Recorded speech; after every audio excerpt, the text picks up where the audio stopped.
A poor student married a 71-year-old wealthy woman. 7 days later, he was shocked to realize that a gray sky loomed over this small college town in Texas, its streets slick with rain. Mark Davis trudged along the sidewalk, his backpack slung over one shoulder, his face etched with worry. At 23, he was juggling his final year of law school, a part-time job, and an avalanche of debts left by his late father. The world seemed to close in tighter every day. His phone buzzed in his pocket, snapping him out of his thoughts. "Mark Davis speaking," he answered. A composed, authoritative voice responded, "Mr. Davis, this is Eleanor Brooks. I'd like to meet with you. It's regarding your financial situation." Mark frowned. "I'm sorry, who are you? How do you know about?" "I know enough," she interrupted smoothly. "Let's meet at Brooks Bistro, 7 p.m. It's important." The call ended before Mark could protest. Confused but intrigued, he made his way to the UPS Scale Cafe. The rain fell harder as he arrived, his jacket doing little to keep him dry. Stepping inside, he was greeted by warm lighting and the aroma of fresh coffee. At a corner table sat Eleanor Brooks, a striking woman with silver hair styled impeccably, dressed in a tailored suit that radiated wealth. "Mark," she greeted, gesturing for him to sit. Her tone was calm yet commanding. Mark hesitated before taking the seat opposite her. "Mrs. Brooks, what's this about?" "Straight to the point." "Good," she said, sipping her tea. "Mark, I know about your debts, the ones your father left behind. I know you're barely scraping by. I'm here to offer a solution." Mark's brows furrowed. "And what would that be?" She set down her cup, her piercing blue eyes meeting his. "Marry me." The words hung in the air, heavy and surreal. Mark blinked, sure he'd misheard. "Excuse me?" "You heard me," she said, her voice steady. "This isn't about romance. It's a business arrangement. I'll pay off all your debts, ensure your financial security, and in return, you'll be my husband." Mark let out a disbelieving laugh. "You're serious? Why me? You don't even know me." Eleanor leaned forward slightly. "Exactly. You're young, unattached, and desperate enough to consider this." "I don't need love, Mark. I need a companion, someone to share my name, my estate, and nothing more. Think of it as a contract." Mark shook his head, his mind racing. "This is insane. What's in it for you?" Her expression softened for the first time. "I've spent my life alone, Mark. I have no children, no family left. I want companionship, even if it's just for appearances, and I want control of my legacy. A husband will help solidify that." He stood abruptly, the chair scraping the floor. "I can't. I need time to think." "Of course," she replied coolly. "But don't take too long. The offer doesn't stand forever." Mark walked home in the rain, the water soaking through his clothes. That night, he sat at the kitchen table with his mother, her pale face etched with worry. The cost of her treatments had drained them both, and his younger sister's tuition loomed like a dark cloud. "Mark," his mother said softly after he explained Eleanor's proposition, "I know it sounds unthinkable, but if she's willing to help, maybe it's worth considering." Mark stared at his hands, torn between his pride and his desperation. "You're asking me to marry a woman I don't love just to solve our problems?" "I'm asking you to save yourself," she said, her voice trembling. "To save us." The following morning, Mark returned to the bistro. Eleanor was already there, her demeanor as calm and composed as before. "You've decided?" she asked, not looking up from her tablet. Mark took a deep breath. "I'll do it." She smiled faintly, setting down her tablet. "Good. The arrangements will be made immediately." A week later, Mark stood in a small courthouse, dressed in a suit Eleanor had provided. The ceremony was quiet, witnessed only by Eleanor's lawyer and a notary. As they exchanged vows, Mark couldn't shake the unease in his chest. When the officiant pronounced them husband and wife, Eleanor turned to him with a smile that didn't quite reach her eyes. "Welcome to your new life, Mr. Davis." As they left the courthouse, rain drizzled once more. Mark looked at his reflection in a puddle and wondered, have I just saved my family or sold my soul? The gates to Eleanor Brooks's estate creaked open as Mark's cab rolled up the long driveway. The house loomed ahead, a sprawling mansion that could easily pass for a museum. Its towering columns and pristine stone facade exuded old money, but its windows seemed dark and lifeless. Mark stepped out, suitcase in hand, feeling like a visitor in someone else's dream, or perhaps nightmare. Eleanor greeted him in the foyer, her demeanor as polished as ever. "Welcome, Mr. Davis," she said, the formal address sending a shiver down Mark's spine. "I trust you'll find everything to your satisfaction. Dinner is at 7 o'clock. He nodded mutely, following a housekeeper who led him to his room. It was opulent, with a king-sized bed, antique furnishings, and floor-to-ceiling windows that overlooked manicured gardens. Despite its luxury, the room felt cold, as if untouched by human warmth. That evening, Mark sat stiffly at the long dining table. Eleanor was at the other end, dressed impeccably in a silk blouse and pearls. The food was extravagant, prepared by a chef he hadn't seen yet, and served by staff who moved silently. "I trust you're settling in?" Eleanor said, cutting into her filet mignon with surgical precision. "It's different," Mark replied cautiously. "This place is huge. Feels like I'll get lost." Eleanor smirked. "You'll get used to it, or you won't. Either way, you're here." Mark bristled at her bluntness. "You didn't mention much about your late husband before." Eleanor's knife paused mid-cut. She dabbed her mouth with a napkin before speaking. "He was a businessman, like your father." Their paths crossed once or twice, her tone darkened, but as you might imagine, not all encounters end well. Mark's pulse quickened. "What do you mean?" She looked at him, her eyes sharp. "Let's just say unfinished business has a way of lingering." She picked up her glass of wine. "But that's in the past. You'll soon understand why I chose you." Her cryptic words left Mark uneasy. After dinner, he wandered the halls of the estate. The house was eerily quiet, quiet save for the faint creak of floorboards underfoot.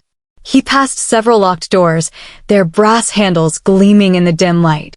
Each one seemed to whisper secrets he wasn't meant to know.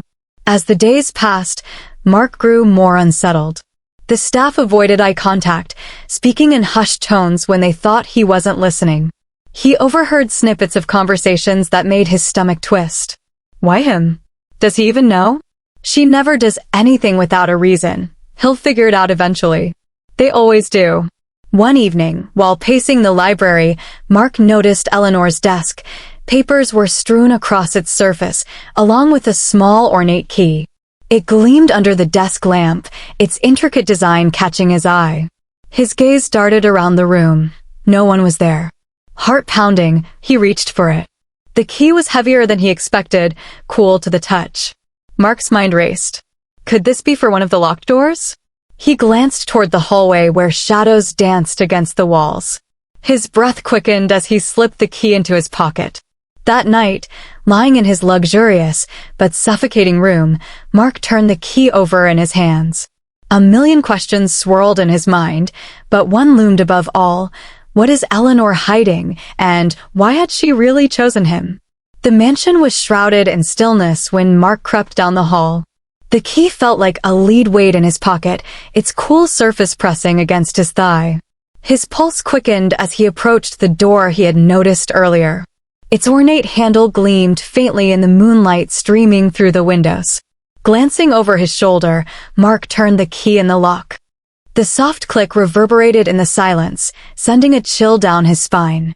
Slowly, he pushed the door open. The room was a time capsule frozen in another era. Dusty furniture and faded wallpaper surrounded him.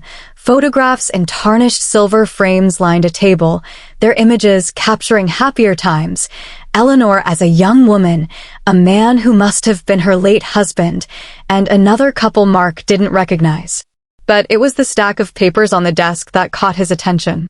Mark flipped through them, his eyes widening.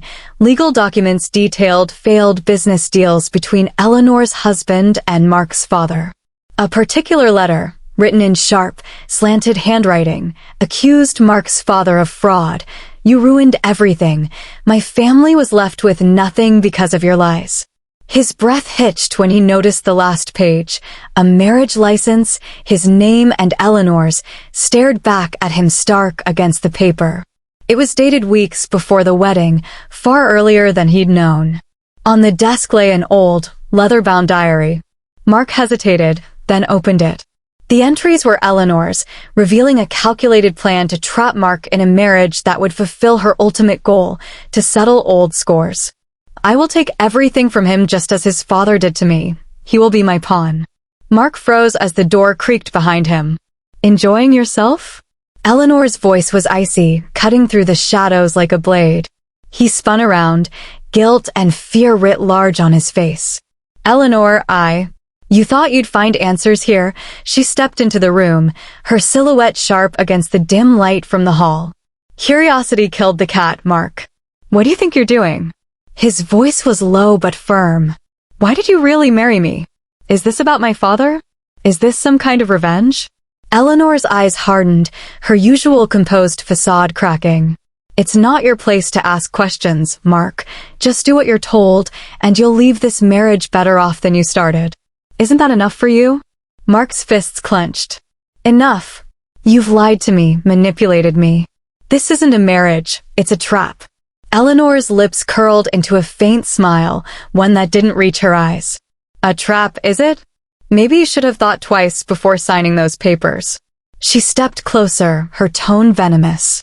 You may think you're smart, Mark, but you're just like your father, blind to the damage you cause until it's too late. Mark glared at her, the weight of his father's legacy crushing him. I knew if you hated him so much, why take it out on me?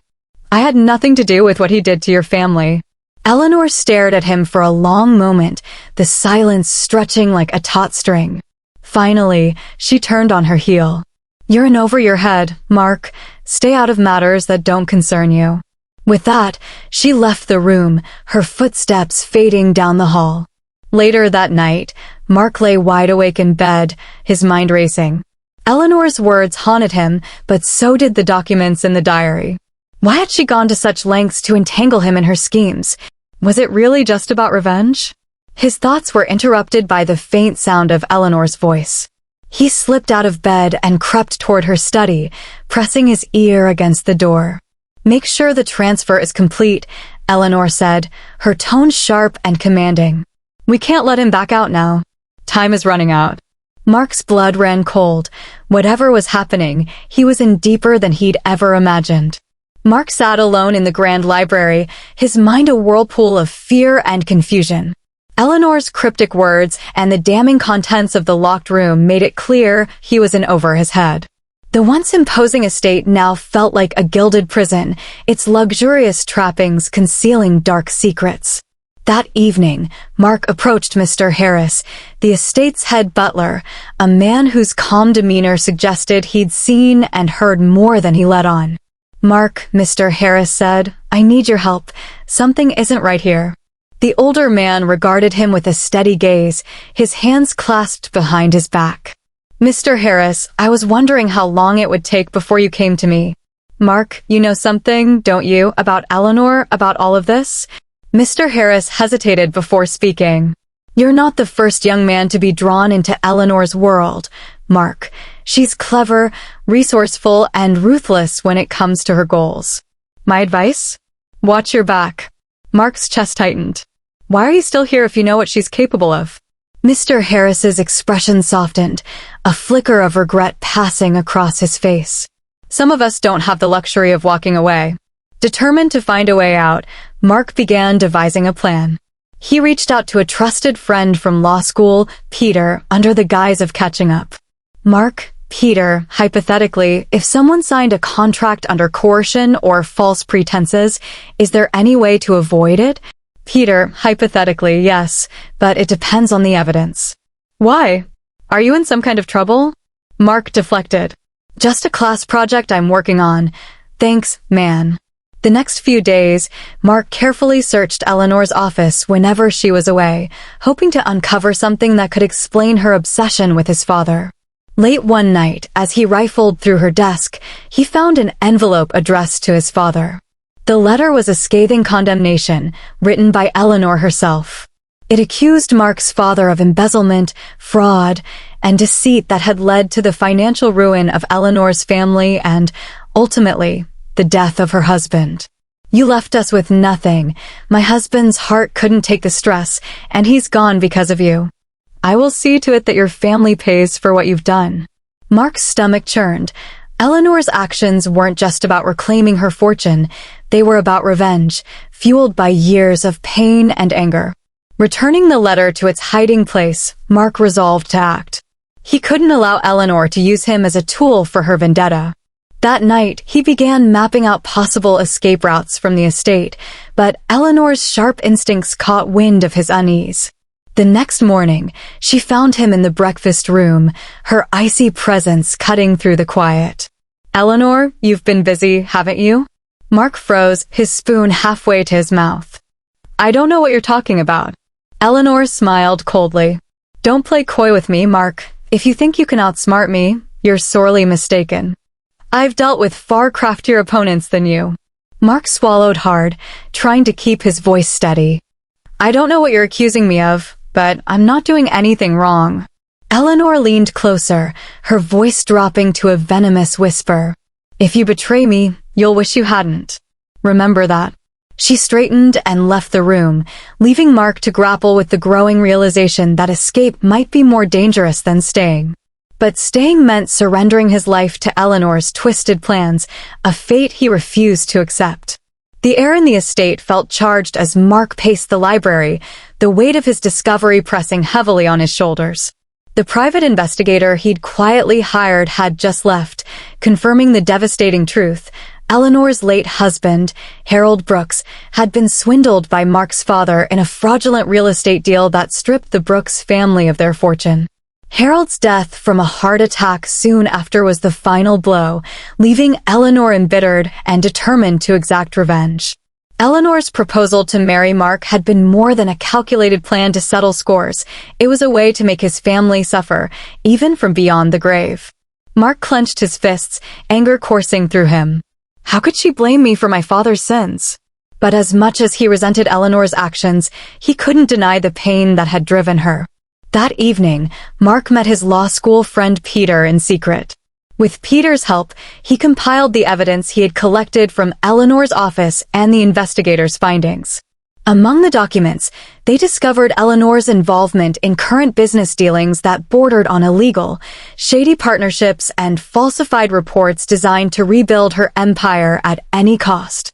"Peter, Mark, this is enough to take her down, but you need to be careful. If she realizes you're onto her, there's no telling what she might do." Mark nodded grimly. "She's already done enough damage. It's time to end this." The next morning, Mark waited in the grand sitting room, the evidence tucked securely in his bag.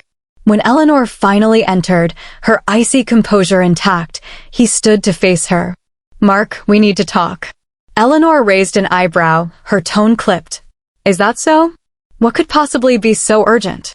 Mark's voice was firm as he pulled out the documents. "I know everything about my father, about Harold, about what you've been doing to rebuild your fortune." For the first time, Eleanor's calm exterior,